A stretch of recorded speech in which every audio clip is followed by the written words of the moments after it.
최근에 지금 우리가 살고 있는 대한민국, 이 시대에 이 사회의 어떤 민낯을 보여주는 그러한 두 개의 사건이 있었습니다. 하나는 지난주 설교에도 말씀드렸지만 바로 N번방 사건, 그것입니다.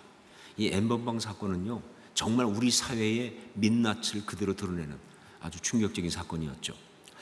그리고 또 하나는 의외로 언론들이 쉬쉬하며 덮고 있지만 어떤 면에서 바로 그것이 이 시대의 어떤 영적 상태라고 말할 수 있겠지만 바로 블랙 수면방의 존재입니다. 블랙 수면방의 존재. 이태원에 클럽 사건이 벌어졌죠. 특히 동성애 게이 클럽인데 거기에 왔던 확진자 한 명이 그 다음에 블랙 수면방이라는 곳을 다녀갔다 해가지고 바로 이 블랙 수면방이 언론에 이제 나오기 시작했어요. 저는 처음에 그걸 봤을 때 이게 뭔가 싶더라고요. 무슨 이런 게 다 있나. 그래서 좀 나오다가 또 이내 쉬쉬하면서 사라졌어요. 이 블랙 수면방, 이거는 일명 찐방이라 이렇게 얘기되는 그런 곳인데, 사실 이 자체가, 이런 존재가 있다는 것 자체가 우리 사회의 정말 수치스러운 민낯이다라고 말할 수 있습니다. 동성애자들이 들어가는 곳이에요. 가서 깜깜한 곳에 들어가서 그냥 닥치는 대로 그냥 부끄러운 짓을 하는 바로 그런 곳입니다. 정말 말 그대로 블랙이에요. 블랙, dark side, 우리 사회의 어두운 부분이다라는 것이죠. 저는 이 두 가지의 뉴스를 보면서 물론 이미 그 전부터 그런 생각을 하고 있었지만 우리나라 이 세대의 모습이 성경에 나오는 고린도와 너무나 동일하다 하는 생각을 하게 되었습니다. 로마 제국 당시에 헬라 문화 가운데서 정말 가장 풍요롭고 발전되었다고 하는, 그러나 정말 가장 타락했던 도시 바로 고린도와 지금 우리 사회는요 닮아도 너무 닮았다 그러는 것이죠. 이 고린도는 이미 말씀드린 대로 그 당시 로마 제국에서 가장 흥청되던 도시 중에 하나였습니다. 그런데 고린도가 진짜 유명한 것은 바로 그 타락상입니다. 무엇보다 음란이 성행하던 그런 도시였어요. 그래서 한 저명한 바울 연구 전문가는요, 그 당시 고린도에 대해서 이렇게 말했습니다. 시카고와 파리의 가장 나쁜 것만을 골라서 짠 외투와도 같다. 시카고와 파리의 가장 나쁜 것만을 골라서 짠 외투와도 같은 그런 도시였다라고 말할 정도였어요. 그 당시에 고린도인이란 말은 무슨 뜻이냐? 남봉꾼, 방탕아 이런 말이었습니다. 그리고 고린도 여인, 그건 무슨 뜻이냐? 매춘부라는 뜻이었습니다. 실제로 제가 고린도를 가봤는데 정말 그래요. 고린도 유적지를 가보면요, 거기에 있던 건물에 있던 무슨 이런 기둥 같은 나온 여러 가지 유적지가 있는데 남사스러워서 볼 수가 없는 것들을 갖다가 거기다 조각을 해놓은 것들이 너무 많아요. 그게 바로 고린도입니다. 자, 이 고린도가 그렇게 된 이유가 뭐냐라고 할 때 항구 도시라는 특징도 있어요. 사실 항구 도시가 이런 면에서는 굉장히 좀 타락할 수 있거든요. 이런 면에서 부산도 좀 조심할 필요가 있다 이렇게 생각해요. 그런데 이 고린도가 정말 문제가 된 것은 항구 도시여서만이 아니라 바로 고린도 산 위에 있는 아프로디테 여신전 때문에 그렇습니다. 고린도 산 위에 있는 이 아프로디테, 그 고린도의 신이 바로 아프로디테예요. 우리가 보통 미의 여신이라고 알고 있는, 로마식으로 표현하면 비너스 아닙니까? 자, 그런데 여러분, 이 아프로디테가 우리가 생각하는 것만큼 그렇게 아름다운 게 아니에요. 굉장히 어떤 면에서 이 난사판, 그런 아주 이 음란한 그런 여신입니다. 특별히 고린도에 있는 이 고린도 산 위에 있는 이 아프로디테 여신전에는요 수없이 많은 여사제들이 있었어요. 그런데 이 여사제들이 어떤 일을 하느냐, 예배를 한답시고 말이죠, 바로 거기서 매춘을 했어요. 그 영성이 고린도를 집어삼키고 있었던 것이죠. 그러다 보니까 고린도 분위기가 정말 안 좋았어요. 고린도 전체 분위기가 얼마나 거기서 영향을 받았는지 말이죠. 여러분, 성경에 나오는 고린도 전후서 거기 보면요, 교회 안에까지 음행과 음란의 문제가 심각하게 들어왔다는 거예요. 교회 안에까지 음행과 음란의 문제가 있었다. 자, 그런데 사실은 이런 음란, 음행의 문제만이 아니라 고린도 교회가 갖고 있는 굉장히 많은 문제가 있죠. 그렇죠? 문제가 너무 많아요. 그런데 그 모든 문제가 바로 이 도시의 이런 음란하고 방탕한 그 스피릿이 교회에 영향을 줘서 만들어진 것이라는 게, 이게 또 우리가 봐야 될 부분이에요. 여러분, 왜냐하면요, 이 음란과 방탕이라는 것은 단지 성적인 문제만이 아니에요. 결국 이것은 뭐냐? 인간의 이 저급한 욕망이 절제되지 않고 그냥 분출된 거예요. 그러다 보니까 이런 문제에 가면 사람이 저급해져요. 바로 이 저급해지는 것 때문에 이 모든 일이 발생한다는 거예요. 그러다 보니까 고린도 교회에는요, 어떤 문제가 있었느냐? 분열과 갈등이 있었던 것입니다. 여러분, 욕망은요, 언제나 따라오는 게 하나 있어요. 뭐냐? 욕구, 불만이 따라와요. 한 번도 채워진 욕망은 없습니다. 언제나 욕구, 불만이 따라오게 돼 있어요. 그러다 보니까 서로 비난하고 미워하고 아주 미성숙한 관계성을 가질 수밖에 없는 거예요. 저는 분명히 말합니다. 어떤 이유에서든지 간에 공동체 속에서 분열하고 있다는 것은요, 고상하지 않고 저급하다. 말로는 굉장한 명분을 내세울지 모르지만 아니요, 그건 그냥 말뿐이지 다 저급한 자기 욕심에서 온 거예요. 어떤 경우에도 그것은 저급한 것이다. 자, 그리고 또 하나, 이 고린도 교회는 어떤 문제가 있었느냐? 사치와 허영이 있었습니다. 사치와 허영.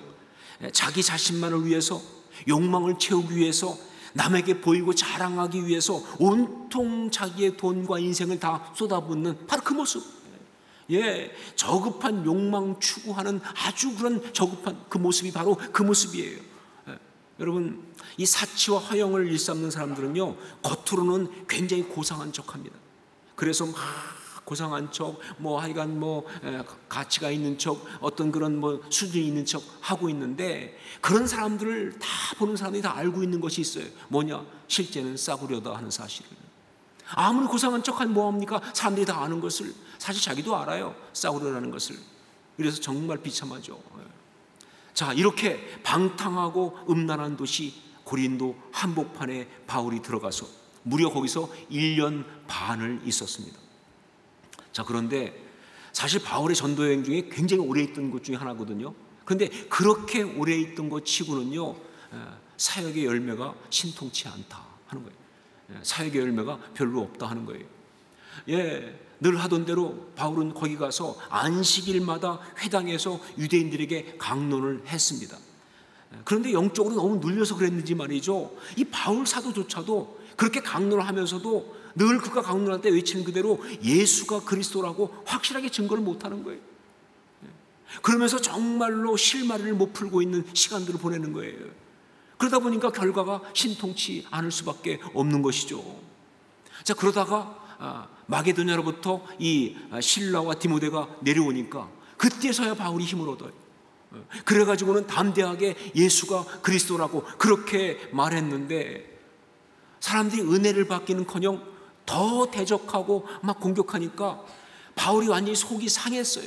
그래서 이렇게 말합니다. 옷을 털면서 이르되 너희의 피가 너희 머리로 돌아갈 것이요 나는 깨끗하니라. 이후에는 이방인에게로 가리라. 그렇게 말할 정도예요. 너무 속상해서 그렇게 말할 정도예요. 한마디로 말해서 참패 당했다, 그런 얘기죠. 자, 그래서 회당에서 떠나가지고 디도 유스도라고 하는 하나님을 경외하는 사람의 집으로 옮겼는데, 거기서 뜻밖의 바로 그 집 옆에 회당장 그리스보가 사는 거예요. 그래서 그 회당장 그리스보와 그 가족을 전도할 수 있는 그런 기회를 갖게 되고요. 자, 그러면서 하나님 은혜를 주셔가지고 수없이 많은 고린도 사람들이 믿고 세례를 받는 역사가 있었다라고 성경에 나와 있어요. 자, 그런데 그렇다면 성공이냐? 그러면 자, 결과적으로 성공했다고 말할 수 있느냐? 근데 그게 아니에요. 왜냐하면요, 이런 역사가 있는 어떤 그 어느 날 밤에 주님께서 이 바울에게 나타나셨습니다. 그러면서 말씀하셨던 이 첫 말씀이 뭐였느냐? 그 첫 말씀이 바로 두려워하지 말며 침묵하지 말고 말하라 하는 말씀이었기 때문에, 두려워하지 말며 침묵하지 말고 말하라. 무슨 얘기냐? 바울이 지금 사역적으로 완전히 위축되어 있다는 뜻이에요. 너무 두려워서 말도 못하고 있다는 뜻입니다. 제대로 사역을 못하고 있다고 하는 거예요. 그러니까 주님이 이렇게 말씀하시죠. 두려워하지 말며 침묵하지 말고 말하라 라고. 이 성에 내 백성이 많다, 그러니까 힘 좀 내라 라고 말씀하시는 거 아니겠느냐 하는 거예요. 자, 그렇다면 고린도에서의 1년 반은 실패라고 봐야 되는가? 고린도에서 1년 반은 완전 실패다라고 봐야 하는가? 아닙니다. 절대로 그렇지 않습니다. 열매는 많이 있지 않아요. 특별히 열매가 있다고 나와 있지 않아요. 하지만 그런 음란하고 타락한 도시 한복판에 1년 반씩이나 거룩한 성됨을 유지하면서 버텼다는 것, 이것만 가지고도 성공이다라고 말할 수 있는 거예요. 그런 타락한 도시 한복판에서 1년 반씩이나 거룩한 성도됨을 유지하면서 버텼다는 것, 이것만 가지고도 그는 훌륭하게 승리했다라고 말할 수 있는 거예요. 전 이것이 성경의 말씀이라고 생각합니다. 제가 미국에서 목회하면서 미국에 있는 많은 한인교회 집회를 다녔습니다. 요청이 많으니까 어쩔 수가 없었어요. 근데 그 여러 교회 다닌 중에서 아주 기억에 남는 교회 가운데 하나가 미국의 중남부 쪽에 있는 어느 작은 도시에 있는 작은 교회였습니다. 그 교회가 정말 기억에 남는 것은요, 제가 거기 가서 굉장한 은혜를 끼쳤기 때문에 그런 것이 아니라 반대로 거기 계신 목사님께 제가 너무 은혜를 받아서, 그래서 그렇습니다. 그 목사님은요, 한국에서 나름 잘 나가던 30대 중반에 대학에서 강사로 이렇게 계셨던 분인데, 그 30대 중반 나이에 이민을 가게 됐어요. 그런데 원래 평소에 좀 공부를 하고 싶었던 마음이 있으니까, 이민 가는 기회가 왔으니까 공부할 겸해서 간 거예요. 가가지고 이제 그 미국 중남부 쪽에 있는 그쪽에 어느 도시로 왔는데, 와서 이제 일하면서 그러면서 이제 공부를 하는 가운데 그 목사님 표현 그대로 그만 은혜를 받고 말았습니다. 은혜를 받고 말았어요. 무슨 얘기냐? 이분이 한국에서는 그렇게 신앙생활 잘 안 했던 분인데 가가지고는 갈 데가 없어요. 사실은 가면 교회 밖에는 또 교회를 가야 또 한식도 먹고, 그래서 다 교회로 오거든요. 근데 사실 그거보다는요, 마음이 가난해져 있잖아요. 사실은 한국에서는 나름 이렇게 좀 가오잡고 있었는데 말이죠, 가보면 정말 아무것도 아니거든요. 그러니까 그런 가난한 마음 때문에 결국은 더 마음이 열려서, 그래서 교회를 가서 은혜를 받은 거예요. 결국은 이 모든 것이 그분의 표현대로 전적인 하나님의 계획과 섭리 때문이죠. 자, 그래서 이분이 은혜를 받아가지고 교회를 열심히 섬기기 시작했어요. 그래서 성경 공부도 열심히 하고 막 사역도 열심히 하고. 그런데 그 교회가 그 도시에서 한 2시간 떨어진 작은 도시에 어느 이 대학교, 그러니까 그 도시는 주립대학이 있는 작은 도시예요. 거기에 일종의 그 사역을 나간 거예요. 아우리치처럼. 왜냐하면 거기에는 그 대학만 있고 그러다 보니까 한인이 없고 유학생들, 학생들만 한인 학생들이 조금 있는. 그러니까 그들을 섬기기 위해서 이제 한 2시간 떨어진 곳으로 이 교회에서 사역을 나갔는데, 바로 이분이 함께 나갔어요. 왜냐하면 자기는 한국에서 대학교 강사도 하고 했으니까 관심이 있죠. 그래서 여러 명이 같이 나가가지고 열심히 사역해가지고 그곳에 그야말로 이제 학생들로 된 일종의 집회소 같은 교회가 세워진 거예요. 그래서 막 섬겼는데 이게 아무리 힘들다 보니까 몇 달 지나고 나니까 갔던 사람 다 떨어졌어요. 그런데 이분만큼은 떠날 수가 없는 거예요.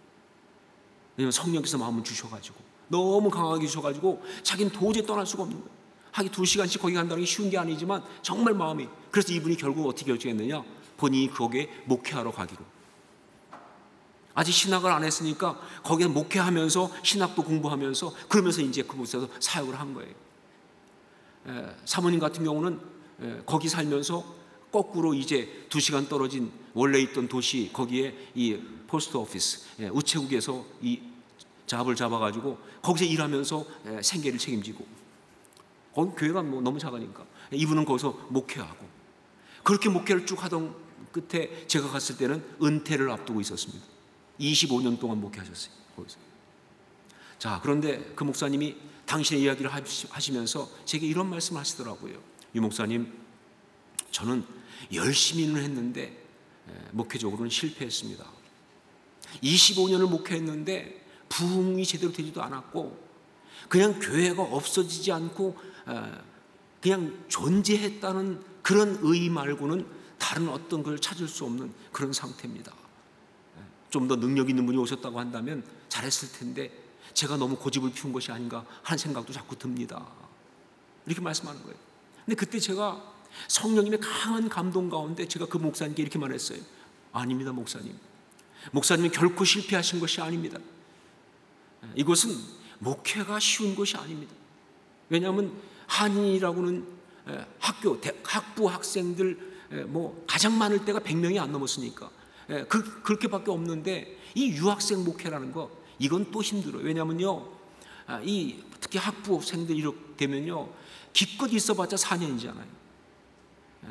좀 그중에 공부 안 하는 애들 있으면 5년까지 가는 애도 있지만 기껏 4년이에요. 그러니까 키워놓으면 떠나는 거예요. 키워놓으면 떠나는 거예요. 그러니까 이건 그야말로 밑빠진 독에 물 붓기 같은 그런 아주 끝없는 소모전이거든요. 그런데 목회한다는 게 쉬운 게 아니죠. 이런 자리 속에서 그래도 목사님 포기하지 않고 이 교회가 없어지지 않고 존속했다는 것만, 그것으로도 너무나 귀하게 성공하신 겁니다. 정말 이렇게 버텨주셔서 제가 정말 감사드립니다. 그렇게 말씀드리면서 그날 제가 정말 은혜를 많이 받았어요. 그리고 저의 신앙과 목회에 대한 아주 분명한 지침을 그날 얻을 수가 있었습니다. 여러분, 그렇습니다. 때때로 주님의 사람으로 그 세우신 자리에서 그렇게 성도됨을 지키면서 흔들리지 않고 살아가는 것, 그것만으로도 너무나 귀한 영적인 성공이 될 수가 있는 거예요. 이룬 것이 없어도요, 내세울 것이 없어도요, 그냥 주님이 세우신 자리에서 주님의 사람으로서 성도됨을 지키면서 흔들리지 않고 살아가는 그것만 가지고도 정말 영적으로 성공한 것이고 아름다운 것이다. 여러분, 목회만 그런 것이 아니에요. 신앙생활 전체가 그렇습니다. 특히 이렇게 타락하고 방탕하고 가치와 의미를 마구 무너뜨리는 그런 세상 속에서 그 수많은 음란과 방탕과 유혹과 폭력, 더러움의 한복판 가운데서, 사치와 향락과 권모술수의 그 한복판에서 말이죠, 각종 불안과 그리고 두려움을 자아내는 이 격동하는 예측할 수 없는 이 상황들 속에서 말이죠, 그 중심을 무너뜨리지 않고 흔들리지 않을 수는 없어요. 우리가 어떻게 안 흔들리겠습니까? 흔들리지 않을 수는 없어요. 그러나 중심만 무너지지 않으면 됩니다. 조금 흔들리면 괜찮아요. 근데 중심만 무너지지 않으면 돼요. 그런 속에서 중심이 무너지지 않고 거룩한 성도의 삶을 지킬 수 있다고 한다면, 열매가 많지 않아도 그건 바로 승리의 삶이라고 저는 그렇게 믿습니다. 이건 정말 중요한 거예요. 바울은 바로 그렇게 1년 반을 고린도에서 버텼어요. 바울은 어떻게 해서 그 타락한 도시 한복판에서 거룩한 백성의 길을 흔들리지 않고 도망가지 않고 지켜나갈 수가 있었을까? 고린도에서의 바울의 이야기를 보면요, 3가지의 특징이 있어요. 아주 특징적인 게 3가지가 나오는데 바로 이겁니다. 이 3가지가 바로 이 세상 가운데서 우리가 성도됨을 지키며 살아가기 위해서 정말 중요한 바로 그 3가지거든요. 첫째가 뭐냐? 열심히 일했습니다 하는 것입니다. 열심히 일했습니다.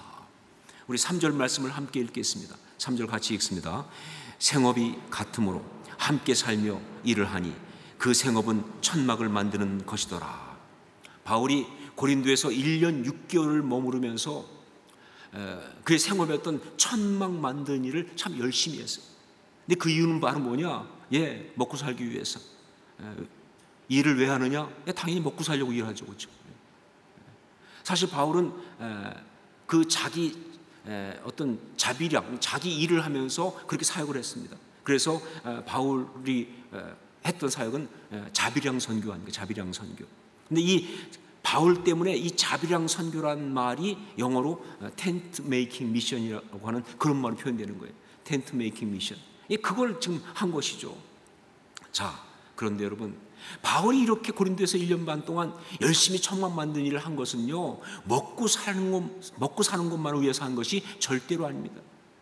만일 그렇다고 한다면요, 정말 이것은요, 바울에게는 피치 못한 상황, 현실이었을 것이고, 만일 그렇다고 한다면요, 그것은 정말 그를 많이 비참하게 하는 것이다. 그렇잖아요, 여러분. 아니 먹고 살기 위해서 어쩔 수 없이 해야 하는 일을 하면서 그냥 살아간다는 건 비참한 거 아니에요? 그런데 여러분, 바울은요 그 천막 만드는 그 일을 하는 것을 갖다가 비참하게 생각하지 않았어요. 굉장히 중요하게 생각하고요, 심지어 굉장히 자랑스럽게 생각했습니다. 우리 사도행전 20장 34절로 35절 말씀을 함께 읽겠습니다. 사도행전 20장 34절로 35절 같이 읽습니다. 여러분이 아는 바와 같이 이 손으로 나와 내 동행들이 쓰는 것을 충당하여 범사에 여러분에게 모본을 보여준 바와 같이 수고하여 약한 사람들을 돕고 또 주 예수께서 친히 말씀하신 바 주는 것이 받는 것보다 복이 있다 하심을 기억하여야 할지니라. 이것은 에베소 교회 장로들한테 한 말입니다. 밀레도 그 장소를 떠나서 이제 예루살렘을 가면서, 예루살렘에 가면은요 가서 잡혀 죽을지도 모른다는 그런 마음 때문에 유언처럼 남긴 그런 메시지예요. 이 에베소란 지역, 고린도만큼이나 정말 타락한 곳이잖아요. 바로 그곳에서, 그 세속 속에서 성도로서 정말 바른 영성을 유지하면서 거룩한 삶을 에베소 교인들이 살게 하기 위해서 혼신의 힘을 다해서 남기는 바로 그 메시지예요. 그런데 그 메시지의 핵심은 바로 뭐냐? 노동의 명령이었어요. 열심히 일하라, 그 얘기입니다. 다른 것이 아니라 열심히 일하라 하는 이야기예요. 여러분, 그래요. 바울이 그 타락한 도시 한복판에서 거룩한 성도의 길을 지키고 나갈 수 있었던 것은요, 그 첫 번째 비결은 바로 뭐냐? 그가 정말 열심히 일을 했다는 거예요. 우리가 일상을 살아가기 위해서, 건강하게 잘 살아가기 위해서, 정말 함께한 사람들을 돕기 위해서, 그래서 해야 되는 일상적인 일, 여러분, 그 일이 사실은요 영성과 직결되어 있다는 사실을 잊지 마세요. 그냥 직장에서 일하는 거, 집에서 가사 노동하는 거, 가족을 돌보기 위해서 하는 여러 가지 이야기, 아이를 키우면서 이 사회 속에서 사회 구성으로 하는 어떤 그런 이야기, 언뜻 볼 때는 신앙과는 상관이 없어 보일지 모르겠지만 아니요, 그것이 정말 이 땅 가운데 신앙인이 아름답게 살아가기 위해서 너무나 중요한 영성의 중요한 요소예요. 정말 그것이 그를 그렇게 아름답게 만드는 너무 중요한 요소다. 여러분, 중세 수도원에서는요 정말 중요하게 생각한 것, 기도보다도 더 중요하게 생각한 게 있었어요. 노동입니다. 노동. 그래서 노동은 영성이다, 이게 중세 수도원의 모토예요. 그게 무슨 수도원 유지하려고 그런 거 아니에요. 정말 하나님 앞에서 하나님 우리를 처음 지으실 때부터 생육하고 번성을 하시면서 동산 모든 것을 다스리며 지키려 하실 때, 그때부터 우리는요 하나님이 맡기신 정말 일상적인 일이지만 그걸 열심히 하는 가운데 그 영이 살아나게 돼 있어요. 그러면서 정말 영성이 아름답게 세워질 수 있는 거예요. 일에 빠지면 안 되지만, 일에 매이면 안 되지만 정말 성실한 노동은요 그런 모든 음란과 타락으로부터 우리를 삶을 지켜주는 너무나 중요한 겁니다. 저는 정말 지금까지 보면서 시간이 남았다라는 다음에 거룩한 이야기가 나온 걸 본 적이 없어요. 지금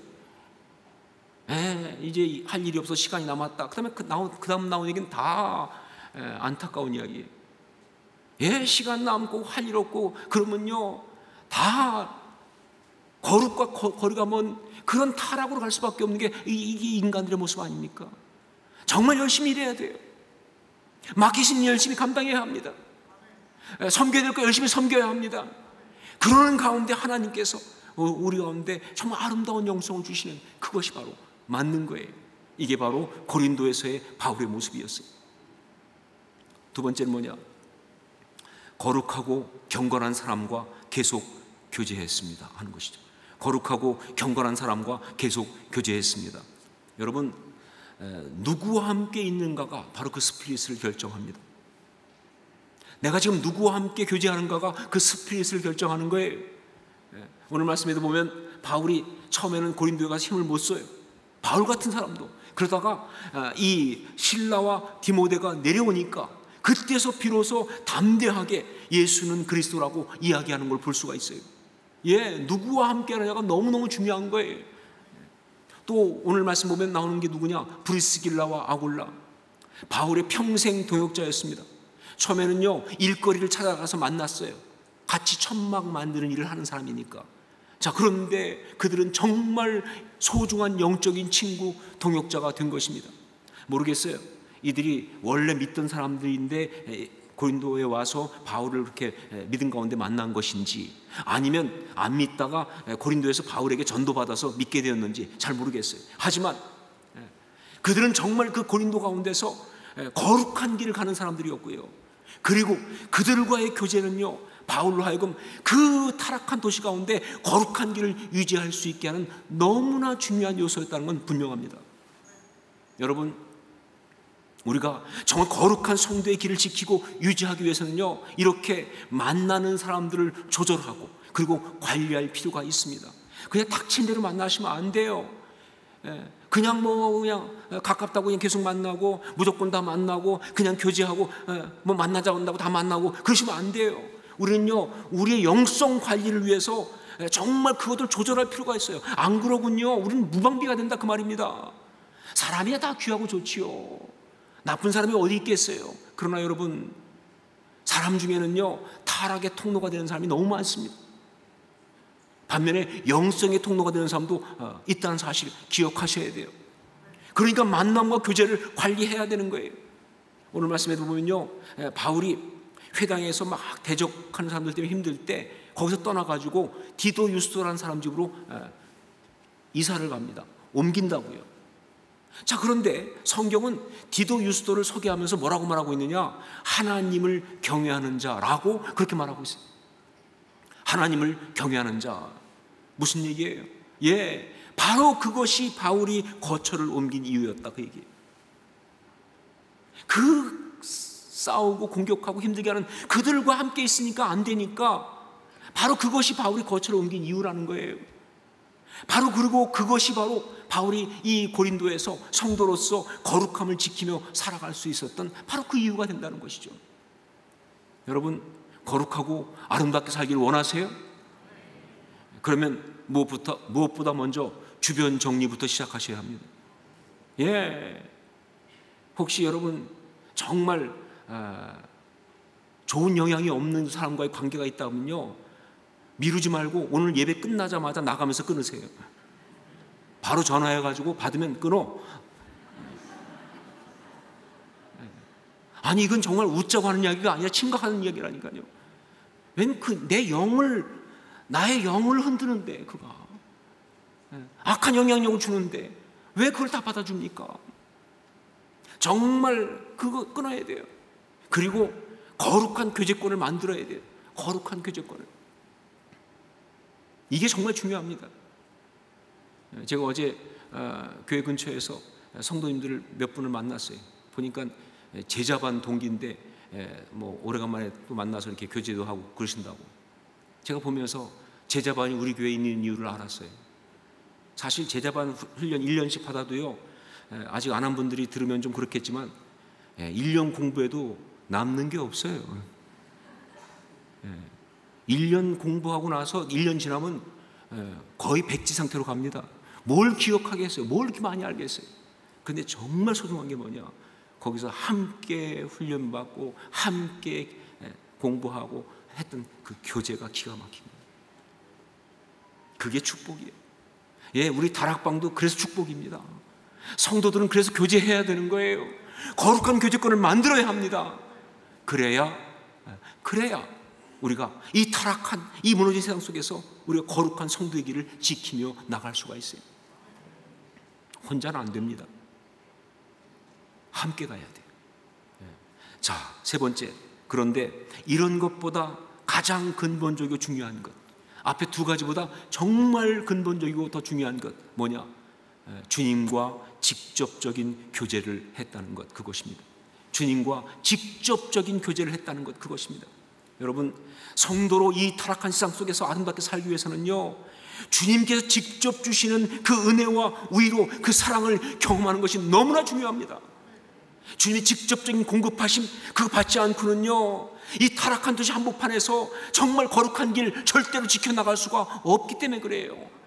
우리 9절로 10절 말씀을 함께 읽겠습니다. 9절로 10절 같이 읽습니다. 밤에 주께서 환상 가운데 바울에게 말씀하시되 두려워하지 말며 침묵하지 말고 말하라. 내가 너와 함께 있음에 어떤 사람도 너를 대적하여 해롭게 할 자가 없을 것이니 이는 이 성중에 내 백성이 많음이라 하시더라. 여러분, 우리가 신앙인으로서 이 시대를 이기고 거슬러 올라갈 수 있는 가장 기본적인 힘은요, 바로 이 영적 체험, 바로 이 영적 교제 가운데서 온다는 거예요. 예, 주님의 음성을 직접 이렇게 듣지 않고는, 그 은혜를 이렇게 받지 않고는요, 우리는 절대 이 시대를 이길 수가 없어요. 정말 큐티를 하다가 혹은 말씀을 읽다가 기도 중에, 찬양 중에, 환상 중에 어쩌든 간에 주님의 그 말씀은요, 지금도 우리에게 직접 임하는 줄로 믿습니다. 주님은 지금도 우리에게 직접 말씀하시는 분이세요. 우리는 그 음성을 들어야 하는 것입니다. 그 은혜를 받아야 되는 것입니다. 그런 교제를 해야 되는 거예요. 그래야만이 되는 거예요. 바울의 이야기를 보면요, 바울이 사역하면서 정말 무너질 만한 위기가 너무 많았습니다.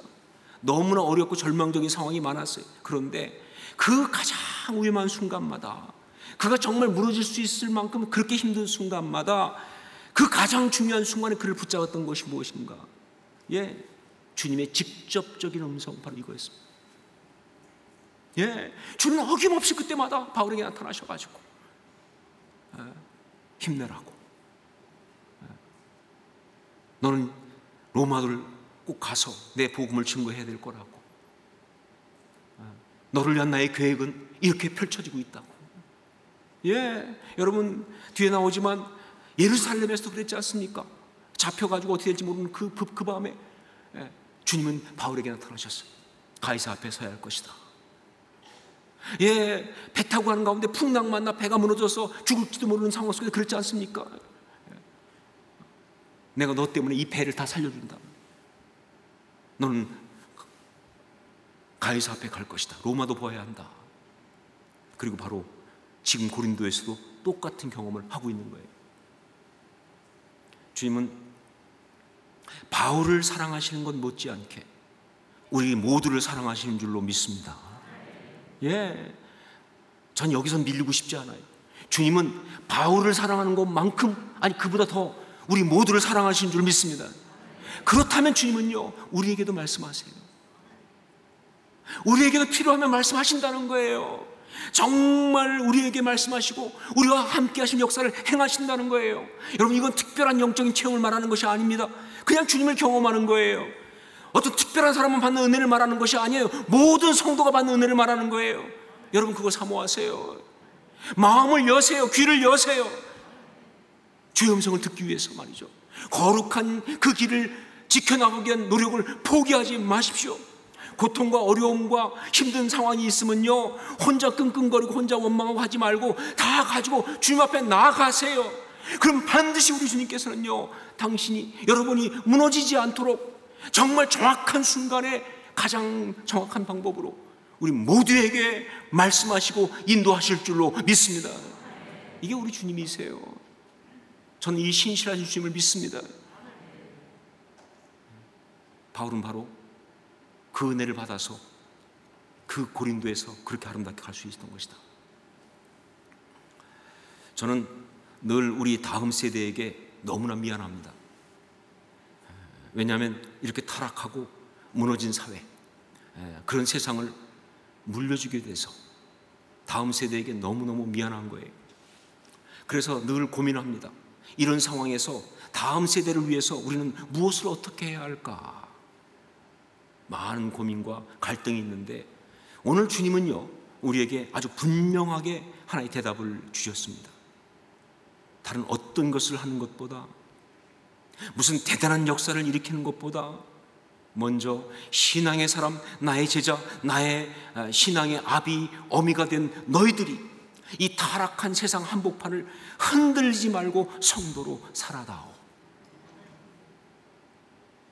다른 어떤 것을 하는 것보다, 무슨 대단한 역사를 일으키는 것보다 먼저 신앙의 사람, 나의 제자, 신앙의 아비, 어미가 된 너희들이 이 타락한 세상 한복판을 흔들리지 말고 성도로 살아다오. 그래요. 지금 이 시대 가운데 가장 필요한 게 이겁니다. 이렇게 성도됨을 지키며 살아가는 바로 그런 사람들이 정말 필요한 거예요. 왜냐면요, 그래야 우리 다음 세대가 그걸 기억할 거 아니에요. 그래야 다음 세대가 같이 꿈을 꿀 거 아닙니까? 그래야 다음 세대가 바른 것이 이것이구나 알 거 아니에요. 무엇이 거룩한 것인지 볼 거 아닙니까? 생각할 거 아니에요. 자기도 해볼 거 아닙니까? 우린 그거밖에 줄 것이 없다. 그게 정말 중요한 것이다. 어쩌면 지금 이 시대를 살아가는 신앙인에게 주어진 가장 중요한 미니스트리 바로 그것입니다. 거룩한 성도로 이 모든 것들을 지켜나가는 것. 타락한 세상, 타락한 도시 한복판을 거룩한 성도로 살아가는 여러분 모두가 될 수 있기를, 제가 될 수 있기를 주의 이름으로 축원합니다. 기도하겠습니다.